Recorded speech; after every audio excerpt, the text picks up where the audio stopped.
오늘 보실 말씀 신약성경 245쪽 로마서 5장 1절부터 11절까지의 말씀 제가 읽겠습니다.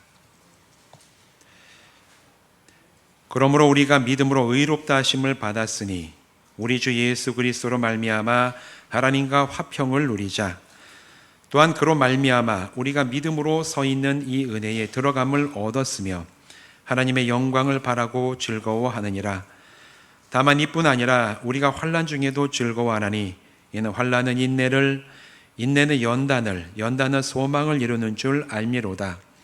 소망이 우리를 부끄럽게 하지 아니함은 우리에게 주신 성령으로 말미암아 하나님의 사랑이 우리 마음에 부은 바 됨이니 우리가 아직 연약할 때에 계약대로 그리스도께서 경건하지 않은 자를 위하여 죽으셨도다.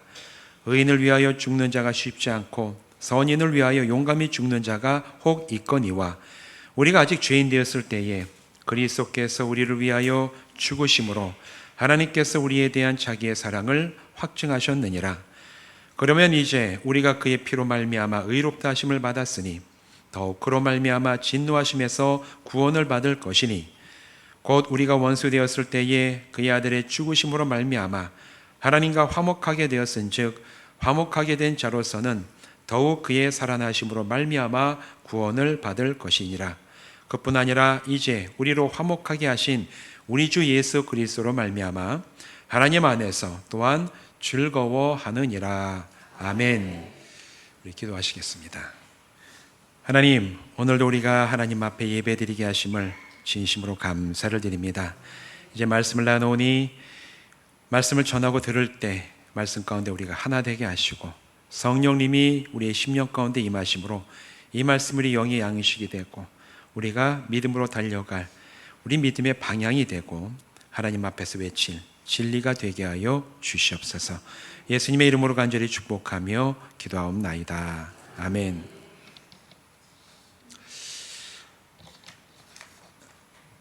오늘 이 시간 이곳에서 또 온라인으로 예배하신 모든 분들 주님의 이름으로 축복합니다. 오늘 말씀 나누는 시간에는 그리스도인이 구원받음으로 얻는 의로움에 대해서 함께 우리가 이야기를 나누려고 합니다. 우리가 기독교의 기본 진리에 대해서 쭉 이야기를 나누는데 오늘이 아마 30번쯤 될 거예요. 기독교의 기본 진리 가운데 중요한 진리가 하나 있어요. 칭의의 교리라는 게 있습니다. 여러분 들어는 보셨죠? 칭의. 성경에 나오는 용어는 아니에요. 근데 칭의라는 이제 교리가 있어요. 이건 한자로 보면 칭한다, 얘기해 준다라는 얘기고 의롭다고 여겨준다라는 교리가 있습니다. 이거를 공식적인 신학 용어로는 칭의의 교리라고 하는데 오늘은 이 교리, 의로움을 받는 것이 도대체 어떻게 가능하고 우리는 그 이후에 어떻게 살아갈 수가 있는가, 여기에 대해서 함께 말씀을 나눠보겠습니다. 사람들은 초월적이거나 영적인 존재 아니면 자기 이해와 한계를 벗어나는 현상 앞에 서면 두려움을 느끼게 되는 본능을 가지고 있어요. 지금 생각해보면 참 별거 아닌데 저보다 이제 비슷한 연배거나 연배가 많으신 분들은 80년대 금요일날 밤쯤 되면 나왔던 TV 프로그램 중 하나, 전설의 고향 혹시 기억하십니까? 저는 그게 초등학교 때 나오던 이제 전설의 고향이었는데 지금 그거 유튜브 보면 가끔 나옵니다. 보면 이거는 무서운 게 아니라 너무 허접해서 웃겨요, 보면 이제. 근데 어렸을 때 그거 보면 얼마나 무서운지. 그걸 한번 보고 나면 예전엔 집이 재래식 집이었기 때문에 화장실이 어디 있습니까? 안에 없고 밖에 있잖아요. 그걸 보고 난 밤에는 화장실에 갈 수가 없어요. 너무 무서워가지고. 어린 시절에 그런 초월적인 존재, 귀신, 피도 흘리고 칼도 한 개 물고 나오는 이제 그런 거 보면 그게 머리에 남아가지고 너무너무 무서웠던 어린 시절의 기억이 나요. 웃으시는 분들 안 그러셨어요? 다 똑같을 것 같은데 어릴 때. 어린이들도 지금도 어린아이들은 어두운 거 무서워하고 무서운 장면 보면 깜짝깜짝 놀라요. 본능적으로 두려움이 있지요. 아이들만 그런 게 아니라 어른이 되어서도 마찬가지입니다. 물론 어른이 되면 귀신 이런 거에 대해서 크게 무서워하지 않지만 초자연적인 현상을 만나거나 알 수 없는 미래에 대해서 생각하거나 돌아보게 되면 어른들도 마음에 두려움을 느끼게 되는 그런 본능이 있어요. 사람이 이런 것들과 마주해도 두려움을 경험하는데 하물며 살아계시고 전지전능하시고 거룩하신 하나님 앞에 갑자기 서게 된다라고 한다면 사람은 얼마나 두려움을 느끼게 될까? 뭔가 알지 못하는 미래에 대한, 아니면 뭔가 초자연적인 현상에 대해서만 만나도 사람들이 두려움을 느끼는데, 그런 모든 것들을 만드시고 통치하시는 전능하신 하나님 앞에 어느 날 갑자기 내가 선다고 한다면 여러분, 사람이 얼마나 두려움을 느끼겠습니까? 종교개혁이 1500년대에 일어났는데 그 종교개혁자 중에 유명한 대표적인 인물이 마르틴 루터라는 원래 가톨릭 신부였습니다. 근데 그분이 1505년 자기가 회심하기 전에, 구원받았음을 확신하기 이전에 여름 어느 날 번개치는 기 밤길을 가다가 이 번개를 맞을 뻔한 경험을 하면서 자기가 극단적인 두려움을 느꼈다고 기록을 해놨어요. 내가 이 번개를 맞고 죽어서 갑작스럽게 절대자 하나님 앞에 서게 된다면 어떻게 할까? 그거를 그가 이 번개치고 비바람이 막 치는 길을 가다가 갑자기 그가 깨닫게 되면서 엄청난 공포를 느꼈다라고 그가 기록을 하고 있어요. 그것이 정말 구원받음이란 것이 무엇인지에 대해서 진지하게 고민하게 됐던 결정적인 계기였다고 마르틴 루터는 자기의 일기 또 설교에서 이야기를 하고 있습니다. 하나님과의 관계가 회복되지 않은 채 절대자 앞에 선다는 것은 루터뿐만 아니라 모든 사람에게 큰 두려움을 불러일으킵니다. 그래서 마지막 죽음을 앞두고 사람들이 공포와 두려움을 느끼는 건 내가 알지 못하는 이 죽음 이후의 세계에서 내가 절대자 앞에 서게 될 때 사람이 느끼는 원초적인 두려움이 있기 때문에 그래요. 사람은 하나님 앞에서 죄인이기 때문에 기본적으로 하나님 앞에 서는 것을 두려워합니다. 하나님을 떠나서 하나님과 상관없이 자기 중심적으로 내가 나의 주인 되어서 나의 탐심을 따라 살아온 모든 삶이 있기 때문에 사람은 기본적으로 하나님 앞에 죄인이에요. 성경은 사람의 이런 본성을 육신의 죄성을 따라 사는 것이라고 얘기를 합니다. 이로 인해서 자기의 인간의 본성을 따라 살고 죄인된 어떤 그런 특징을 따라 사는 인간의 어떤 본능 때문에 사람과 하나님의 관계는 기본적으로 원수됨의 관계라고 성경은 얘기를 하고 있어요. 대표적인 말씀이 로마서 8장 7절의 말씀입니다. 육신의 생각은 하나님과 원수가 되나니 이는 하나님의 법에 굴복하지 아니할 뿐 아니라 할 수도 없습니다. 내가 내 생각, 내가 하고 싶은 대로 내가 옳다라는 그 강력한 생각을 따라서 나의 어떤 탐심이나 나의 욕심을 따라 살아가는 우리의 모든 생각은 하나님과 반대되는 방향으로 가기 때문에 자기의 생각, 육신의 생각을 따라 살아가는 사람은 하나님과 원수라고 얘기하고 있어요. 사실 구원받지 못한 모든 사람이 하나님과의 관계에 처해 있는 현실은 원수됨의 관계 가운데 있음을 우리는 알아야 돼요. 이 같은 상태에서 벗어나는 길은 죄인에서 의인이 되는 것입니다. 의롭다고 하는 것은 올바른 상태에 있어서 사고와 언어, 행동에 있어서 도덕적으로 옳다고 인정받는 것을 의롭다라고 얘기를 해요. 의라고 얘기합니다. 이 사람은 정상적인 사람인데 도덕적으로나 사고나 언어에 있어서 옳다. 그래서 이 사람은 옳은 사람이라고, 의로운 사람이라고 인정받는다는 것이 사전적인 의미예요. 하나님 앞에서는 죄가 용서함을 받고 하나님 앞에 서게 될 때 비로소 그 사람이 의로운 사람이 될 수가 있다라고 얘기를 합니다. 그렇기 위해서, 의롭기 위해서는 하나님을 무시한 죄, 하나님을 떠나 살아왔던 가장 기본적인 죄를 해결받아야지만 하나님 앞에서 의로운 사람이 될 수가 있어요. 여러분, 이 사실을 믿으십니까? 다시 한번 질문을 바꿔보겠습니다. 여러분, 의로운 분으로 하나님 앞에 서셨습니까? 심각합니다. 다시 한번 여쭤볼게요. 여러분 하나님 앞에 의로운 자로 섰습니까? 여러분이 구원받았다는 확신이 있다면, 믿어지신다면 이미 여러분은 그걸로 의로움 받는 거예요. 의롭게 여김을 받는 거예요. 오늘 바로 그 얘기를 하고 있는 겁니다. 사람은 영적인 존재로 지음을 받았죠. 그래서 자기들 나름대로 절대자를 찾아 이 관계를 회복하려는 여러 노력들을 해온 역사가 있어요.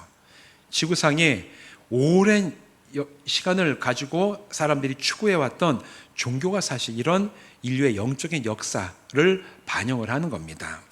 세계 다양한 종교들이 있습니다. 요즘에 나오는 신천지 제이메스 같은 사기꾼 이단 그런 거 말고 세계에서 역사가 오래된 유수한 종교들을 보면 그 종교의 궁극적인 목적은 절대자와의 관계를 어떻게 설정할 것인가, 여기에 대한 지대한 노력과 관심들이 있고 그것들이 쌓여온 게 오늘날 세계 3대 종교, 5대 종교 이렇게 얘기하는 것들이에요.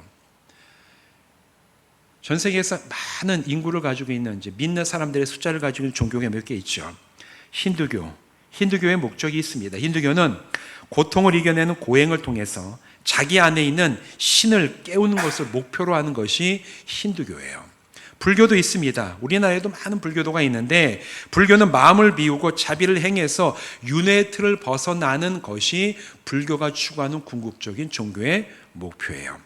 이슬람교는 코란의 율법을 철저하게 지켜서 그들이 말하는 천국에 들어가는 것이 이슬람교의 최종적인 목표입니다. 이들 모든 종교에 공통점이 있지요. 자기들의 노력과 능력으로 인간이 가지고 있는 한계, 죄성, 유한함을 벗어나려고 애써요.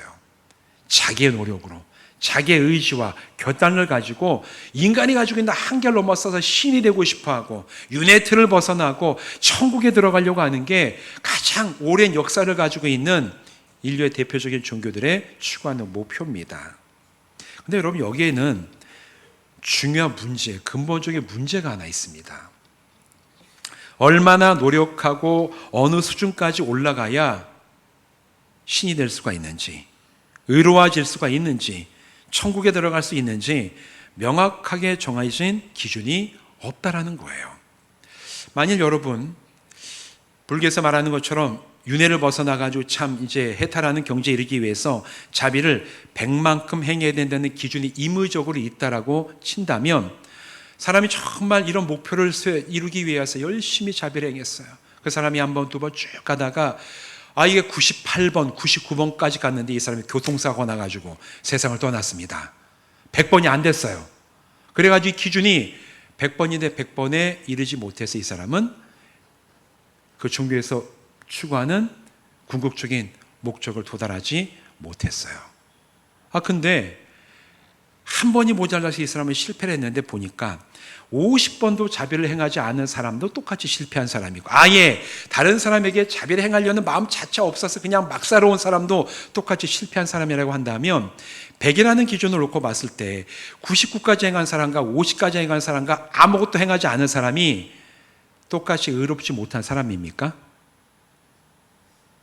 어려운 문제구나 이게. 99, 50, 빵. 여러분, 입장을 바꿔서 만약에 99번까지 행했던 사람에게 당신은 50번이나 아무것도 행하지 않은 사람과 똑같아가지고 실패했습니다라고 얘기하면 99번의 선함을 행했던 사람이 맞아요, 저는 100번이 안 돼가지고 실패한 겁니다, 이렇게 인정을 할까요? 인정 안 할 거예요. 나는 저 사람과 다르다라고 얘기를 할 겁니다. 이게 궁극적인 딜레마예요. 얼마나 우리가 노력을 해야지 각각의 종교가 나의 노력과 의지와 결단을 가지고 궁극적인 목표에 도달할 때 기준이 뭔지를 알지 못하고 얼마큼 내가 해야 될지 정해진 게 없다라는 거예요. 근데 여러분, 예수님 당시에도 이처럼 자기가 애쓰고 노력하며 의로워진다고 생각하는 사람들이 꽤 많았습니다. 대표적인 사람들이 바리새인이에요. 복음서에 보면 예수님 바리새인에 대해서 굉장히 비판을 많이 하시고 갈등하고 충돌하는 사건이 기록이 되어 있는데, 바리새인들의 기본적인 사고방식과 종교적인 태도가 이와 같았어요. 내가 열심히 율법을 지키고 잘 지키고 열심히 내가 율법의 선함을 행하면 나는 아브라함의 자손이요 하나님의 선택된 민족이고 일종의 하나님 나라에 들어갈 수 있다고 자기들은 믿어 의심치를 않았습니다. 예수님의 제자 중에도 이런 태도를 보였던 사람들이 종종 이야기가 나와요. 대표적인 사람이 베드로입니다. 마태복음 18장 21절과 22절에 보면 베드로와 예수님이 나눈 대화가 나와요. 이렇게 얘기를 해요. 그때에 베드로가 나와서 이르되 주여, 형제가 내게 죄를 범하면 몇 번이나 용서하여 주리이까? 7번까지 하오리이까? 예수께서 이르시되 내게 이르노니 7번뿐 아니라 7번을 70번까지라도 할지니라. 베드로가 예수님에게 물었어요. 예수님, 나의 이웃과 형제들이 나에게 잘못을 범하면 내가 얼마나 용서해 줘야 되나요? 자기 생각에는 한 두세 번 정도 용서하면 예수님이 괜찮다 얘기할 줄 알아서 자기는 좀 더 후하게 예수님 저 7번 정도 용서하면 그 얘기하는 밑바닥에 깔린 그거는 저 괜찮은 사람 아닙니까? 이런 칭찬을 받고 싶어 했던 거예요. 예수님한테 7번 정도 쟤는 한 번도 안 해요. 얘는 한 번 하고 2번. 예수님 저는 7번 정도 하면 저 의로운 사람 아니에요? 이렇게 예수님에게 칭찬을 받으려고 질문을 한 겁니다. 근데 예수님은 전혀 딴 대답을 하시는 거죠. 뭐라고 얘기하셨어요? 7번씩 70번이라도 할지니라. 자, 그러면 이 말씀 우리가 그대로 받아들여서 예수님은 7 곱하기 70은 몇입니까? 490번. 490번을 하면 우리가 의롭다고 얘기하시는 거구나. 이래가지고 하나님 저 용서할게. 오늘 한 번, 2번, 3번 쭉 490번. 예수님께서 490번 용서하라고 우리에게 이 말씀을 하신 겁니까? 아니면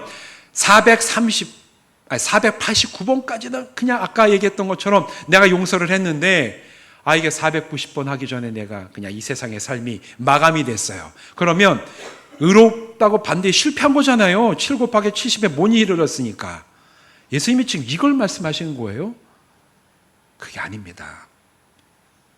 베드로는 7번까지 하면은 제가 대단하게 의로운 사람 아닙니까? 얘기했을 때 예수님은 490번까지 너희가 용서할지니라. 그래도 너희는 너희 힘으로 의로움을 이룰 수가 없다라는 거예요. 여러분 490번 용서해 보셨습니까? 연속이에요. 이거 연속으로 490번 용서해 보셨어요? 하루에도 몇 번씩 막 소리 지르고 가슴이 막 그냥 막. 사람은 490번 용서할 수 있는 존재가 아니에요. 숫자는 얘기하셨지만 사람이 연속으로 490번을 여러분 우리 속담에 있잖아요. 할아버지 수염을 잡아당기면 할아버지가 칭찬해 줍니까? 화를 냅니까? 화내죠. 예. 이거 속담이 아닌가 이거는? 사람은 아무리 자기 손자 손녀가 귀여워도 할아버지 수염 잡아당기고 화를 낼 수밖에 없는, 선비도 3일을 굶으면 담장을 뛰어넘는다는 얘기도 있잖아요. 이게 참는 데에 사람의 인간의 한계가 있어요. 예수님은 7번이 아니라 490번을 하면 너는 의로운 사람이다 얘기하신 게 아니라 사람은 자기의 노력과 의지를 가지고 의로운 사람이 될 수 없다라는 얘기를 베드로에게 하시는 겁니다.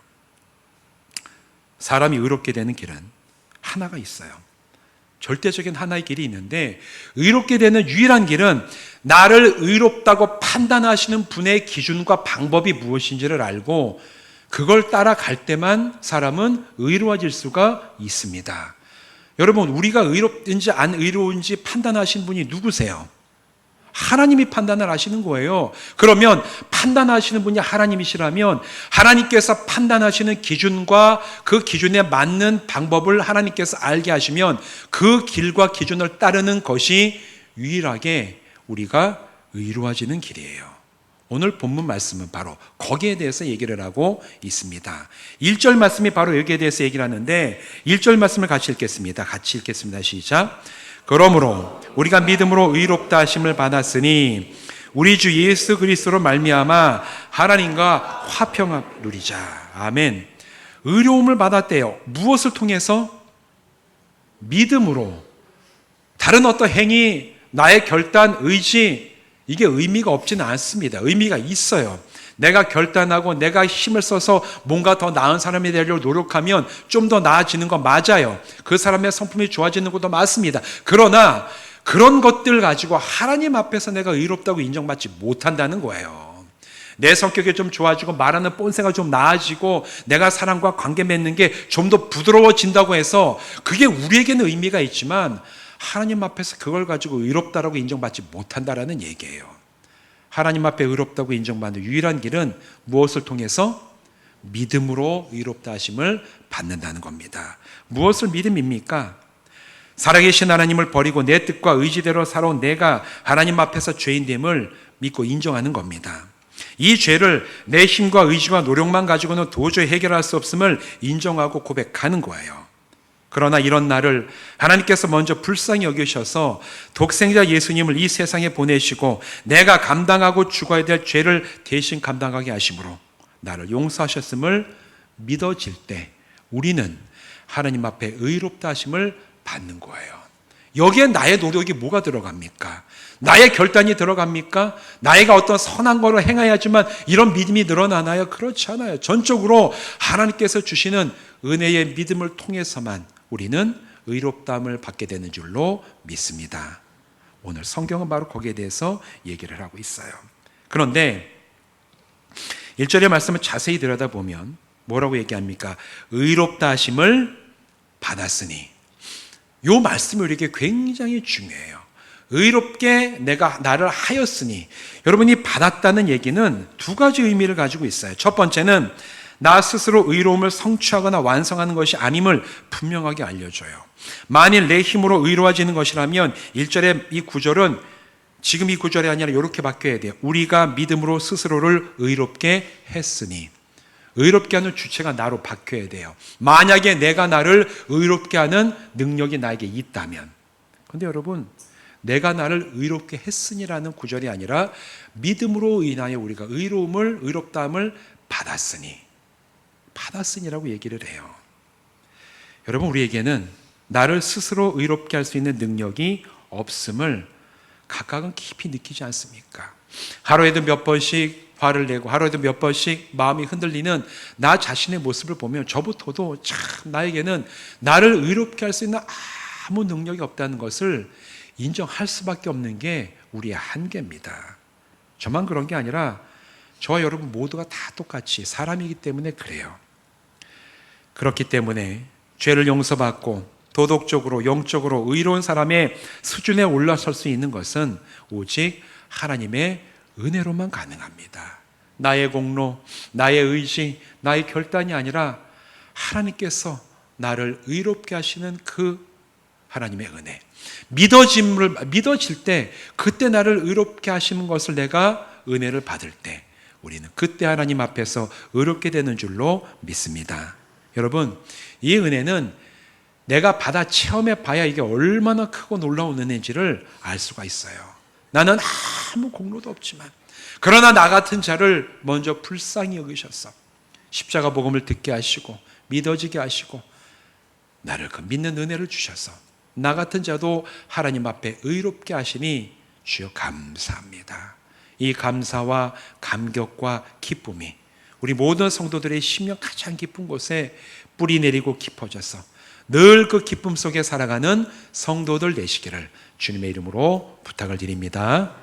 이게 첫 번째 의미고 두 번째 의미도 있습니다. 두 번째는 의롭다 하심을 받았다는 말은 하나님께서 우리를 의롭게 여기셨다는 뜻이죠. 어떤 사람이 죄를 짓고 징역형을 선고받아 감옥에 갔다가 나왔어요. 죄를 지은 사람이. 그러면 여러분 그 사람이 지은 죄가 있다는 사실이 사라집니까? 안 사라집니까?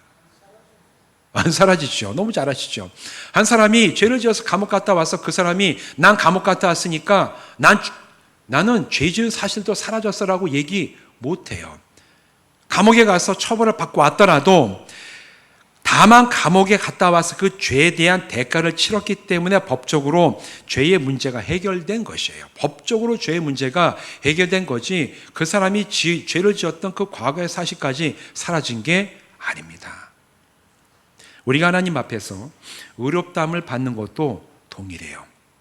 복음이 믿어지는 은혜를 받아 죄 용서함과 구원을 얻었습니다.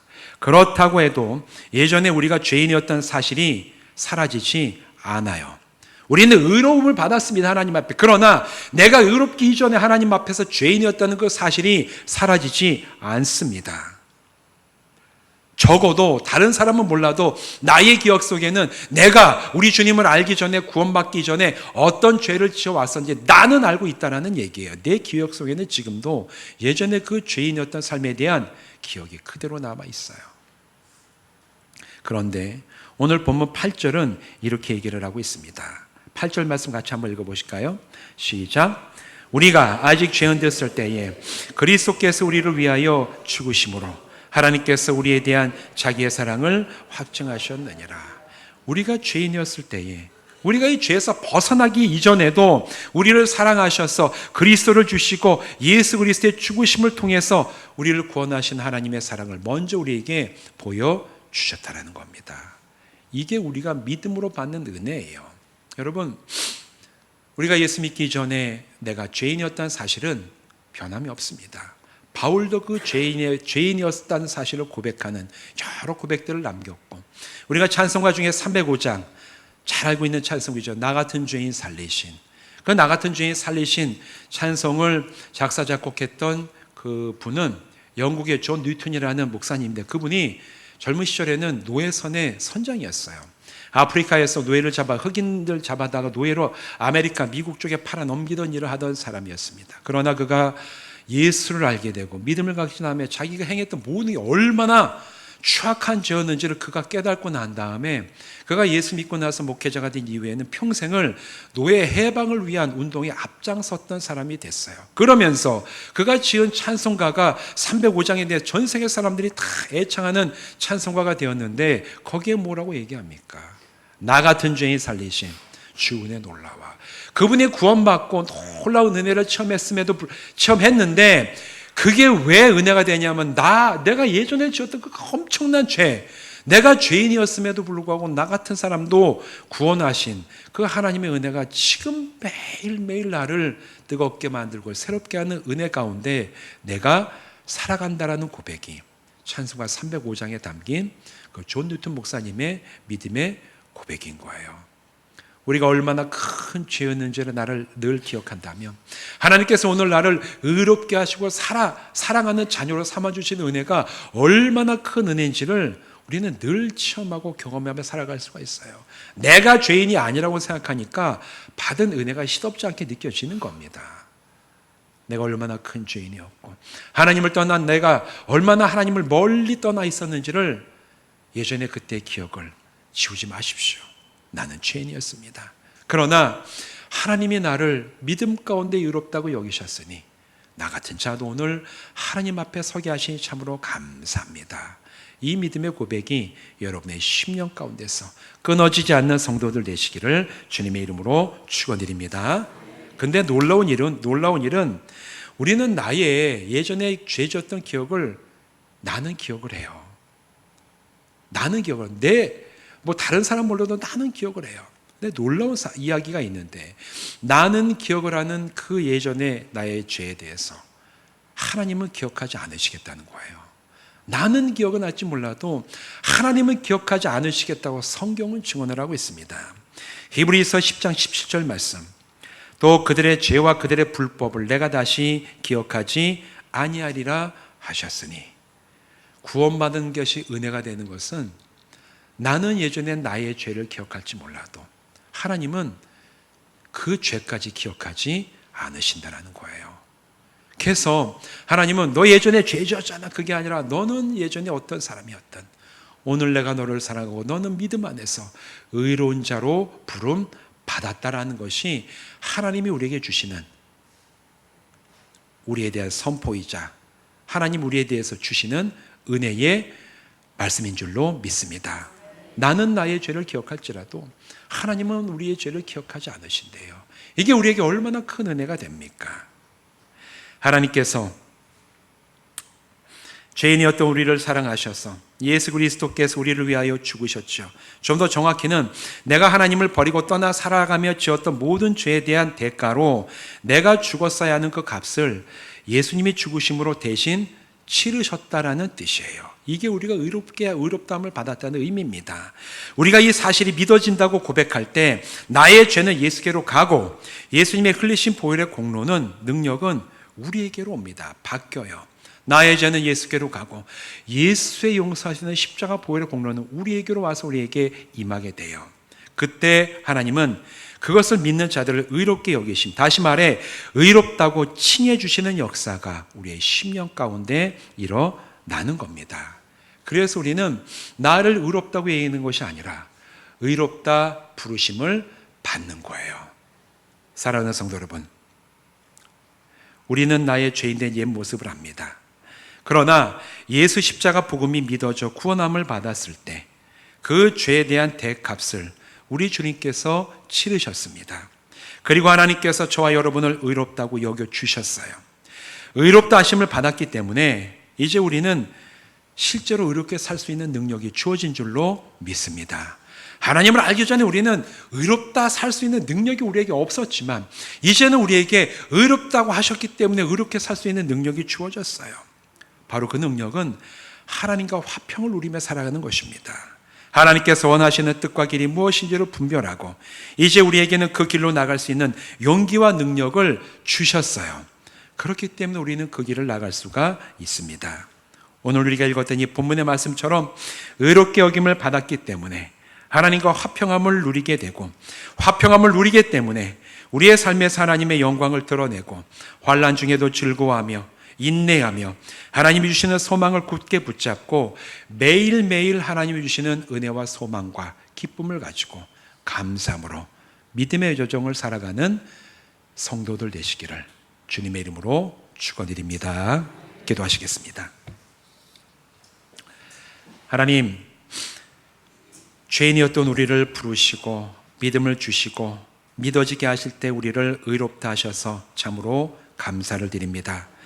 우리는 우리를 의롭게 할 수가 없습니다. 그러나 십자가의 그 속에 은혜가 우리를 의롭게 한 줄로 믿사오니 우리가 믿을 때 우리가 의로워졌고 우리가 의로워졌기 때문에 하나님 앞에서 의롭게 살 수 있는 능력을 받아 오늘도 내일도 이번 한 주간도 하나님이 기뻐하시는 참된 믿음의 사람, 의로운 자로 살아갈 수 있도록 은혜 베풀어 주시옵소서. 늘 함께 하시며 우리를 의롭다 여기시며 동행하시는 예수 그리스도의 이름으로 간절히 축복하며 기도하옵나이다. 아멘.